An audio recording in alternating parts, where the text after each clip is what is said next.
Hello friends and once again welcome you all to VR classes 20।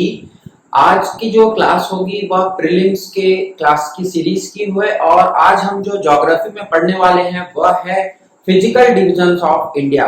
Bharat के जो प्राकृतिक विभाजन है उनको हम देखेंगे और आज से जो प्राकृतिक विभाजन का जो डिविजन्स है वह मैं आपको एक एक करके बताता जाऊंगा। तो आइए देखते हैं कि फिजिकल डिविजन्स में क्या कुछ है। इसके पहले यदि आपने चैनल को सब्सक्राइब नहीं किया है तो सब्सक्राइब जरूर कर लीजिए और यदि वीडियो अच्छी लगे तो लाइक जरूर कर दीजिएगा। बेल आइकन प्रेस करके आप वीडियो की नोटिफिकेशन पा सकते हैं। तो देखते हैं कि आज हम प्राकृतिक विभाजन में क्या पढ़ने वाले हैं।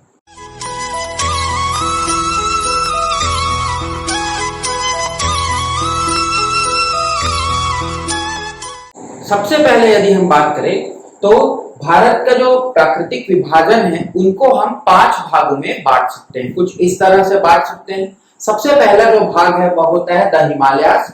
हिमालय के जो पर्वत श्रृंखलाएं हैं उनको हम बोलते हैं। दूसरा जो होता है वह है इंडो गैंजेटिक प्लेन्स, जिसे आप सिंधु गंगा का मैदान कहते हैं। यह मैदानी इलाका होता है। तीसरा जो होता है वह होता है द पेनिनसुलर प्लेट्यू। यह प्रायद्वीपी पठार का जो भाग है, खास करके जो भारत के मध्य और दक्षिणी भारत को बनाता है। और उसके बाद आते हैं कोस्टल प्लेन्स, तटीय मैदान। ठीक है, दोनों ही जो तट हैं, दोनों तटीय किनारे हैं भारत के, खास करके जो पेनिनसुला के, वहां पर जो मैदान है वह। और लास्ट में आता है आपका आइलैंड्स, जिसे आप द्वीप समूह के नाम से जानते हैं। लास्ट क्लास में हमने देखा था 2 आइलैंड है हमारे पास द्वीप समूह, एक लक्षद्वीप और दूसरा अंडमान और निकोबार द्वीप समूह। तो इन सारी चीजों के बारे में हम पढ़ेंगे। आज जो हम देखने वाले हैं वह हम देखेंगे हिमालय को, और यहीं से हम अपने लेक्चर की शुरुआत भी करेंगे इस फिजिकल डिवीजन वाले चैप्टर की। तो आइए देखते हैं कि हिमालय में हमें क्या कुछ जानना जरूरी है। हिमालय के यदि हम डिविजन्स की बात करें तो उन्हें 2 तरीके से डिवाइड किया जा सकता है। सबसे पहला जो डिवीजन होता है वह होता है नॉर्थ टू साउथ, या नॉर्थ से लेकर के आप बोल सकते हैं कि साउथ ईस्ट तक हम जा सकते हैं। दूसरा जो डिवीजन होता है वह होता है रीजनल डिवीजन, या फिर आप बोल सकते हैं वेस्ट टू ईस्ट डिवीजन। तो सबसे पहले हम देखेंगे north to south division. North से लेकर जब हम साउथ की ओर बढ़ेंगे तो हमें यह 5 हिमालय के भाग मिलते हैं। सबसे पहला जो सबसे उत्तरी भाग होता है वह होता है ट्रांस हिमालय का। दूसरा होता है द ग्रेट हिमालयस, ठीक है, महान हिमालय जिसे आप कहते हैं। उसके साउथ में यदि आप आएंगे तो मिडिल या लेसर हिमालयस, इसे मध्य या निम्न हिमालय भी कहा जाता है। उसके बाद आता है शिवालिक्स और लास्ट में आता है पूर्वांचल या पूर्वी हिल्स। लेकिन किसी किसी बुक में आप देखेंगे कि यह पूर्वांचल और पूर्वी हिल्स को आपको वहां पर नहीं दिया होगा। आपको डरने की आवश्यकता नहीं है, मैं बताऊंगा कि हमने इसे यहाँ पर क्यों लिया है। बने रहिए वीडियो में। सबसे पहले हम बात करेंगे हमारे ट्रांस हिमालय की। ठीक है, ट्रांस हिमालय जो है वह द ग्रेट हिमालय के नॉर्थ में है, सबसे पहली चीज। दूसरी चीज आपको याद रखना है, इसकी जो एवरेज हाइट है वह है 3000 मीटर। यह क्वेश्चन आपसे पूछा जा सकता है, हाइट के हिसाब से जमाइए, यह भी क्रम पूछा जा सकता है। ट्रांस हिमालय के जो रेंजेस हैं वह क्या होते हैं, वह बहुत ऊंचाई में होते हैं, क्योंकि इनकी एवरेज हाइट आप देख रहे हैं 3000 मीटर होती है। अब इसमें कौन कौन से इंपॉर्टेंट रेंजेस हैं वह देख लेते हैं। तो इसमें आपको 3 रेंजेस दिखेंगी। सबसे पहले आपको दिखेगा काराकोरम रेंज, फिर उसके बाद आपको दिखेगा लद्दाख रेंज, और फिर आपको दिखेगा जास्कर रेंज। यह 3 रेंजेस आपको इंडिया में दिखने वाली है, काराकोरम, उसके बाद लद्दाख, उसके बाद जास्कर। अब हम यदि नेपाल की ओर बढ़े तो नेपाल में यही लद्दाख रेंजेस आगे चलकर आपको कैलाश रेंजेस वहां पर बनाएंगे। तो नेपाल में यदि हम आगे जाएंगे तो यह कैलाश रेंज के नाम से जाना जाता है। वह भी आपको याद रखना है, माउंट कैलाश वहां का इंपॉर्टेंट पीक है। ठीक, यह 3 चीजें ट्रांस हिमालय के तौर पर आपको याद रखनी है। अब हम बात करेंगे हमारे ग्रेट हिमालय की, महान हिमालय की। अब यदि हम ग्रेट हिमालय की बात करें तो ग्रेट हिमालय जो है वह इनर हिमालय या हिमाद्री रेंज के नाम से जाना जाता है। इनर हिमालय या हिमाद्री रेंज या ग्रेट हिमालय। तीन नाम से आप जानते हैं इसको। दूसरी चीज, इसका जो एवरेज हाइट है, एवरेज जो ऊंचाई है वह है आपकी 6100 मीटर। अब यहाँ ध्यान देंगे, यह 3000 मीटर थी, यह 6100 मीटर हो गई है, इसीलिए इसे ग्रेट हिमालय कहा जाता है, महान हिमालय। ठीक, अब ग्रेट हिमालय की यदि बात करें तो इनके स्लोप्स जो है वह साउथ के साइड में स्टीप है, नॉर्थ में वह उतने ज्यादा स्टीप नहीं है। हॉगबैक टोपोग्राफी मिलती है। हॉगबैक टोपोग्राफी कभी कभार आपसे पूछा जा सकता है, कहां पर दिखती है, तो वह ग्रेट हिमालय में दिखती है। हिंदी में इसे क्या कहते हैं एक बार आप जरूर देख लीजिएगा, हॉगबैक टोपोग्राफी। अब हम बात करेंगे मिडिल या लेसर हिमालय की।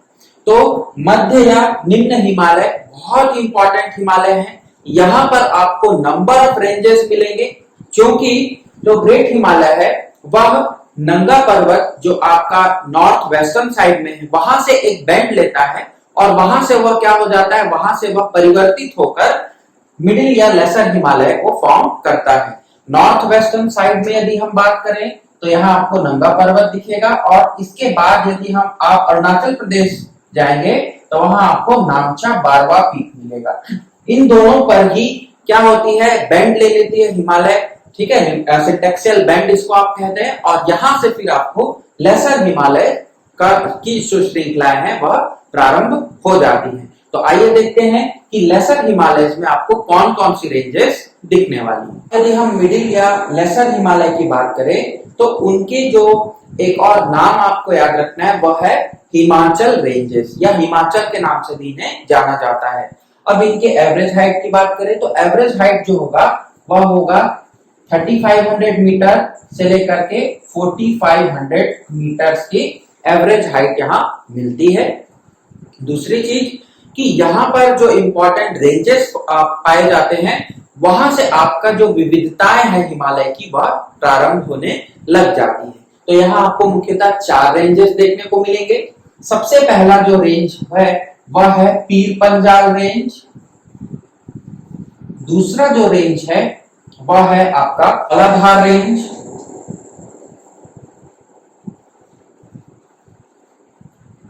तीसरा जो रेंज है वह है मसूरी एंड नागटिब्बा। और लास्ट जो रेंज है वह है महाभारत लेक। ठीक है, अब हम देख लेते हैं कि यह कौन कौन से राज्यों में देखा जाता है, या इनका जो विस्तार है वह कौन कौन से राज्यों में है। हम पीर पंजाल रेंज की बात करें तो पीर पंजाल रेंज आपको कहां दिखेगा, जम्मू कश्मीर में दिखेगा। लेकिन यह जम्मू कश्मीर में कहां पर दिखने वाला है यह भी याद रखना जरूरी है, तो कश्मीर घाटी के साउथ में। जास्कर रेंज जो हमने पढ़ा था वहां से लेकर के पीर पंजाल रेंज तक, मतलब जास्कर और यहाँ पर आप पीर पंजाल बोल सकते हैं, इनके बीच का जो स्थान है यही आपकी कश्मीर की घाटी है। ठीक, वहां पर थोड़ी सी हाइट कम होती है और वहां पर घाटी जो है वह लगभग मैदान की तरह वहां पर बिहेव करने लगती है। अब पीर पंजाल रेंज जो है वह जम्मू कश्मीर में है। Next is Dhauladhar.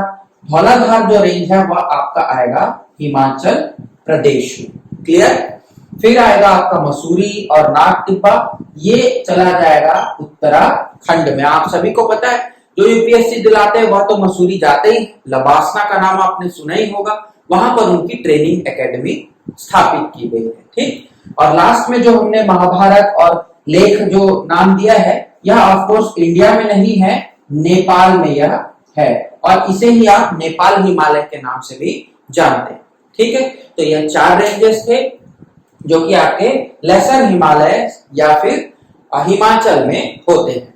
अब हम बात करेंगे हमारे शिवालिक रेंज की। शिवालिक जिन्हें आउटर हिमालय या बाह्य हिमालय के नाम से भी जाना जाता है, तो शिवालिक रेंज की जो एवरेज हाइट है वह है आपकी 600 मीटर से 1500 मीटर तक। ठीक, इसे आपको याद रखना है। दूसरी चीज आपको याद रखना है कि मिडिल हिमालय और शिवालिक, इसके बाद जब आप आगे बढ़ेंगे तो यह हिमालय का अंतिम पड़ाव है बोल सकते हैं आप। जब हम नॉर्थ टू साउथ आ रहे हैं, हम ईस्टर्न और अभी बात नहीं करेंगे। हम नॉर्थ टू साउथ की बात करेंगे। तो सदर्न में सबसे निचला जो रेंज है वह है शिवालिक रेंज। इसके बाद आप देखेंगे कि इंडो गैंजेटिक प्लेन यहां से लगता हुआ दिखता है, सिंधु गंगा का मैदानी क्षेत्र जो है वह चालू हो जाता है। इसकी बात मैं करूंगा, आप बने रहिए वीडियो पर, डोंट वरी। शिवालिक रेंज जो है वह बहुत इंपॉर्टेंट भी है, क्योंकि वहां से फिर क्या होता है, एक डिवीजन बदल करके दूसरे डिवीजन पर जाता है। वहां पर आपको वेरिएशन दिखेंगे, फ्लोरा और फौना दोनों में ही, जीव जंतु और पादप दोनों ही वहां पर बदलते हुए आपको दिखते हैं। इसीलिए शिवालिक का अपना महत्व है। अब अंतिम में हम बात करेंगे इन पूर्वांचल या ईस्टर्न हिल्स की, और अब मैं आपको बताऊंगा कि इन्हें क्यों हम हिमालय के साथ में पढ़ते हैं। जैसा हमने देखा कि हिमालय जो कि आपके नॉर्थ वेस्टर्न इंडिया से चालू हुआ और फिर वह धीरे धीरे बढ़ता हुआ नेपाल को क्रॉस करके सिक्किम तक, और सिक्किम से फिर अरुणाचल प्रदेश की ओर वह अग्रसर हुआ। लेकिन अरुणाचल प्रदेश पर जाने के पश्चात वहां पर एक गॉर्ज पड़ता है जिसे आप दिहांग गॉर्ज के नाम से जानते हैं, और वहां से अरुणाचल प्रदेश में जब हिमालय प्रवेश करता है वहां से वह क्या हो जाता है, साउथवर्ड बेंड ले लेता है, मतलब वह दक्षिण की ओर मुड़ जाता है। ठीक है, वह फर्दर ईस्टर्न मूव नहीं करता, वह दक्षिण की ओर उसका बेंड हो जाता है। यह ऐसा बनावट हो चुकी है। अब जब वह साउथ की ओर मुड़ा तब वह क्या होता है, अलग अलग राज्यों में अलग अलग हिल्स रेंजेस के नाम से जानता है, उसे हम देखने वाले हैं। यहां से भी क्वेश्चन आपके बनते हैं। तो सबसे पहले वह पटकाई बूम के नाम से जाना जाता है। यह कहाँ है, तो पटकाई बूम आपको याद रखना है, यह अरुणाचल प्रदेश में है। अगर आप अरुणाचल प्रदेश के और भी हिल्स की बात करें तो वहां पर आपको एक वर्ड मैं बताता हूं, एक बहुत अच्छा एक टैगलाइन है, बूम बूम शैला। यह आपको याद रखना है, बूम बूम शैला या बम बूम शैला, जिस तरह से आप याद रख सकते हैं। यह उनके लोकल नेम्स हैं या वहां के जो डिविजन्स हैं वह मैं आपको बता रहा हूं। यदि आपको और डीप में पढ़ना है तो आप इन्हें भी अपने नोट्स में लिख लीजिएगा। उसके बाद जब हम और दक्षिण की ओर आते हैं तो कल हमने नॉर्थ ईस्टर्न स्टेट्स को देखा था लास्ट की 2 क्लासेस में। वहां हमने देखा अरुणाचल प्रदेश के बाद आता है नागालैंड। तो नागालैंड में इसे नागा हिल्स के नाम से जाना जाता है, और इस नागा हिल्स में यहाँ पर आपको एक इंपॉर्टेंट पीक मिलेगा जिसको आप कहते हैं सरामाटी पीक। ठीक है, सरामाटी चोटी, यह आपको याद रखना है, यह कभी कभी एग्जाम में पूछा जाता है, इंपॉर्टेंट क्वेश्चन है, सरामाटी चोटी पीक। ठीक है, हिल्स और जो रेंजेस है वह क्या होते हैं, वह लगातार चलते हैं, लेकिन हम इसे एक चोटी के रूप में देख रहे हैं। चोटी का मतलब आप समझते होंगे, जो पीक होता है। ठीक है, एक पहाड़ की सबसे ऊंचा पॉइंट होता है, उसे हम पीक बोलते हैं या चोटी कहा जाता है हिंदी में। ठीक, नागा हिल्स के बाद आप यहाँ देखेंगे फर्दर साउथ में मणिपुर आएगा, वहां आप इसको मणिपुर हिल्स के नाम से जानते हैं। और सबसे साउथ में आपको मिजोरम का स्टेट पड़ेगा, वहां आपको इसे मिजो हिल्स के नाम से जानते हैं। अब यहाँ ध्यान देने वाली बात है, मिजो हिल्स में आपको एक इंपॉर्टेंट माउंटेन पढ़ना है जिसका नाम है ब्लू माउंटेन। यह क्वेश्चन भी बहुत बार पूछा जाता है, क्या कौन सा माउंटेन, ब्लू माउंटेन्स। तो यहाँ सरामाटी पीक और यहाँ ब्लू माउंटेन, ये आपको बहुत अच्छे से ध्यान में रख लेना है। हम कंफ्यूज हो जाते हैं नागालैंड, मणिपुर, मिजोरम, जब इस तरह से जो राइमिंग वर्ड्स नॉर्थ ईस्टर्न आते हैं तब। उसके बाद हम बात करें तो यहाँ 4 रेंजेस और आपको दिखेंगे जो कि वेस्ट टू ईस्ट की ओर जमे हुए हैं, इन्हें भी देखना जरूरी है, क्वेश्चन यहाँ से भी बनता है। तो सबसे पहले हम वेस्टर्न से चालू करें तो गारो, खासी और जयंतिया, ये जो 3 रेंजेस हैं यह आपको कहां दिखने वाले हैं, यह आपको मेघालय में दिखने वाले। क्लियर है, कुछ इसके भाग आप बोल सकते हैं कि असम में भी फैले हुए हैं, लेकिन मोस्टली यह कहां पे दिखेंगे, आपको मेघालय में दिखेंगे। गारो, खासी और जयंतिया जो है वहां के लोकल ट्राइब्स का नाम है, और उन्हीं के ट्राइब्स के नाम पर ही यह हिल्स के नाम को रखा गया है। खास करके आपको याद रखना है खासी हिल्स, यहाँ पर आपको एक इंपॉर्टेंट चीज मिलेगी, और आप मुझे कमेंट सेक्शन में बताइएगा कि खासी हिल्स बहुत ज्यादा इंपॉर्टेंट क्यों है। मैं आपके कमेंट का इंतजार करूंगा।